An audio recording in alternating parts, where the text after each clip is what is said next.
नमस्कार। आप देख रहे हैं बुलंद आवाज पूजा सिंह के साथ। दोस्तों, हाजिर हूं एक नया वीडियो लेकर।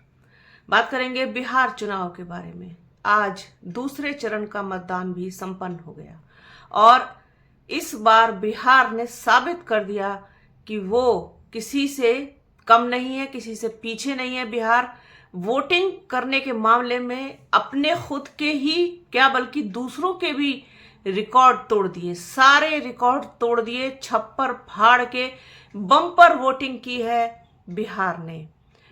अब बड़ी दिलचस्प बात है कि ये वोटिंग जो हुई है, ये इतनी ज्यादा वोटिंग अति उत्साह में हुई है या फिर किसी विरोध में हुई है, क्योंकि इतना जबरदस्त मतदान मुझे लगता है कि उत्तर प्रदेश में भी पिछले कई चुनावों में नहीं हुआ जितना बिहार ने इस बार करके दिखाया है।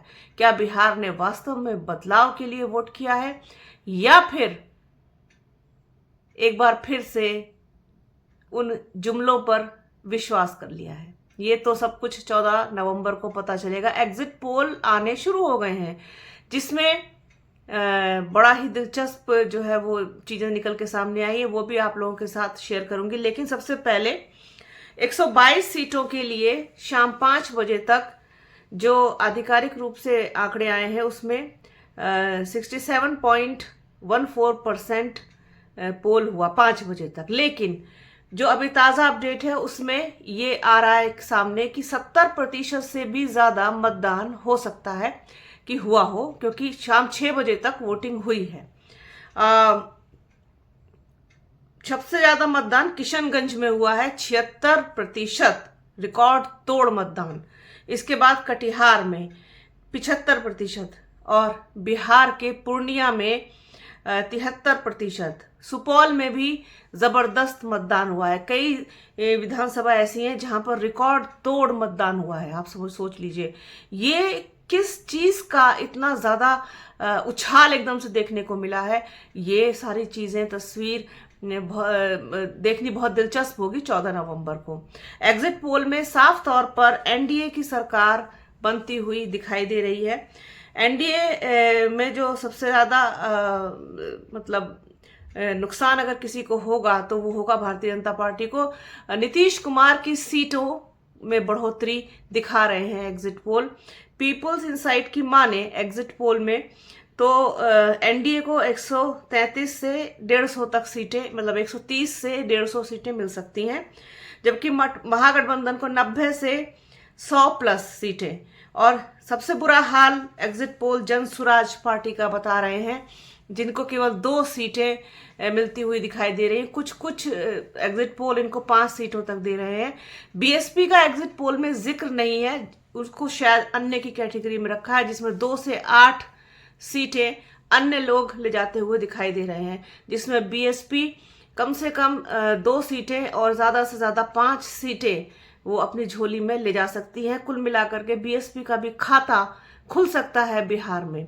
हालांकि बहुत पुख्ता एग्जिट पोल को मैं नहीं मानती।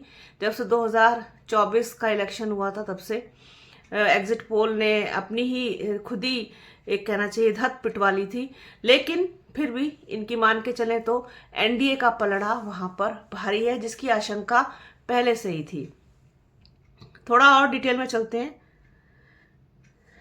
बिहार चुनाव के दूसरे फेज के मतदान समाप्त होने से पहले एक बड़ा शुभ समाचार बिहार के लिए मिला है कि यहाँ पर मतदान प्रतिशत बहुत ज्यादा बढ़ गया। फाइनल आंकड़ा 70% को क्रॉस कर सकता है। बिहार के चुनावी इतिहास में इतना मत कभी नहीं पड़ा। मुझे जानने में, इस बात को जानने में बहुत ज्यादा दिलचस्पी रहेगी 14 तारीख तक कि ये जो इतना जबरदस्त मतदान पड़ा है ये किसके फेवर में पड़ा है। ये देखना बहुत दिलचस्प होगा।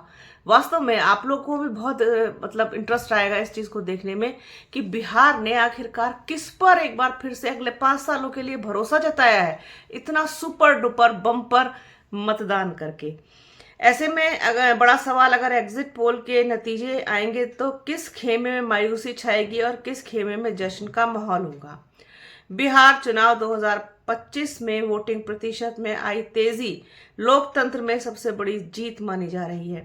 राज्य चुनाव आयोग द्वारा जारी आंकड़ों के मुताबिक दूसरे चरण के मतदान में 5 बजे तक, शाम 5 बजे तक 67.14% से भी अधिक मतदान दर्ज किया गया था। यह आंकड़ा बिहार में अब तक हुए किसी भी विधानसभा चुनाव के मतदान प्रतिशत से काफी ऊंचा है। पहले चरण के मतदान के दौरान 64.46% मतदान दर्ज किया गया था, जो पिछले कई चुनावों की तुलना में ज्यादा था। लेकिन दूसरे चरण में मतदान का प्रतिशत 70% को पार कर जाना एक अभूतपूर्व घटना हो सकती है बिहार के इतिहास में। आयोग के अधिकारियों ने पुष्टि की है कि इतनी बड़ी संख्या में मतदाताओं का पोलिंग बूथ तक पहुंचना यह दर्शाता है कि बिहार के लोग इस बार बदलाव या सत्ता को बरकरार रखने के लिए बेहद गंभीर हैं। देखिए, दो बातें इस यहां पर भी लोग मान रहे हैं और अधिकारी जो पुष्टि कर रहे हैं वहां की, वो इस बात को स्वीकार कर रहे हैं कि देखिए, दो ही चीजों के लिए हो सकता है, या तो सत्ता परिवर्तन करने के लिए या फिर सत्ता को बरकरार रखने के लिए। इनमें से किसकी संभावना ज्यादा दिखाई देती है कि सत्ता परिवर्तन या फिर सत्ता को जो चल रही थी 5 साल से उसको? बहुत कम मतदान होना ये मौजूदा सरकार के लिए खतरे की घंटी होती है, और बहुत ज्यादा मतदान ये भी मौजूदा सरकार के लिए खतरे की घंटी होती है। बदलाव के लिए हो सकता है। तो बहुत ही दिलचस्प है बिहार चुनाव का नतीजा जो 14 नवंबर को आएगा। मतलब मुझे इस बात की उम्मीद नहीं थी, हालांकि पहले चरण ने ये संकेत दे दिया था, थोड़ा बहुत नहीं, काफी हद तक दे दिया था, जिस तरीके से 65% मतदान के करीब हुआ। तो ये उम्मीद जताई जा रही थी कि सेकंड फेज और ज्यादा जो है वो प्रतिशत को बढ़ाएगा, लेकिन इतना बढ़ा देगा ये शायद किसी ने नहीं सोचा था। राजनीतिक विश्लेषकों के अनुसार जब भी किसी चुनाव में मतदान का प्रतिशत अचानक बढ़ जाता है तो यह अक्सर किसी बड़े बदलाव या फिर एंटी इनकम्बेंसी यानी सत्ता विरोधी लहर का संकेत होता है। लेकिन इस बार का बिहार चुनाव SIR के बाद हुआ है। ऐसे वोटिंग प्रतिशत बढ़ना एनडीए खेमे में खुशखबरी ला सकता है। एनडीए जहां मोदी नीतीश के चेहरे पर चुनाव लड़ी हुई आरजेडी के नेता तेजस्वी यादव और जन सुराज के प्रशांत किशोर नौकरी, पलायन, रोजगार और विकास के मुद्दे पर जोरदार प्रचार किया है। और इसके अलावा बसपा ने और असदुद्दीन ओवैसी की पार्टी ने, इन्होंने भी वहां के लोकल मुद्दे, साथ ही साथ एक बड़ा वोट परसेंटेज मुस्लिमों का और साथ ही साथ दलित समाज का भी बटोरने की पूरी कोशिश की है। कितनी सफलता मिली है ये तो 14 नवंबर को पता चलेगा। लेकिन बहुत दिलचस्प चुनाव, बहुत रोचक चुनाव रहा है बिहार का। आज की वोटिंग ने, आज के वोटिंग पैटर्न ने बता दिया कि लोकतंत्र क्या होता है, लोकतंत्र की खूबसूरती क्या होती है। अब देखना यह है कि जो दुर्दशा बिहार की पिछले कई सालों से है, लंबे समय से है, रोजगार के मुद्दे हैं, पलायन का मुद्दा है, शिक्षा का मुद्दा है, स्वास्थ्य का मुद्दा है, विकास का मुद्दा है, ये सारी चीजें हैं। क्या बिहार ने इस बार ठाना है कि वो बदलाव करेगा या फिर वो मौजूदा सरकार से संतुष्ट है? जो SIR हुआ है उसका कोई बहुत बड़ा इफेक्ट वहां पर पड़ा है या क्या है? जो भी है वो सारी चीजें देखना बहुत ही इंटरेस्टिंग होगा। तो हमारी नजर बनी हुई है इस बीच में, कल का दिन और है बीच में, एग्जिट पोल और क्या बताते हैं, क्या लेकर के आते हैं, वो आप लोगों के साथ जरूर शेयर करूंगी। आज के इस वीडियो में फिलहाल इतना ही।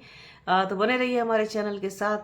हमारे चैनल को लाइक कीजिए, शेयर कीजिए, सब्सक्राइब कीजिए, बेल आइकन घंटी जैसी आकृति जरूर दबाइएगा, जिससे कि आने वाले वीडियो का नोटिफिकेशन आपको मिल सके। वीडियो कैसा लगा कमेंट बॉक्स में जरूर बताइएगा। अपना और अपनों का बहुत ख्याल रखिए। जल्द मिलूंगी आपसे एक नए वीडियो में, एक नए मुद्दे के साथ, एक नई चर्चा में। तब तक के लिए जय हिंद।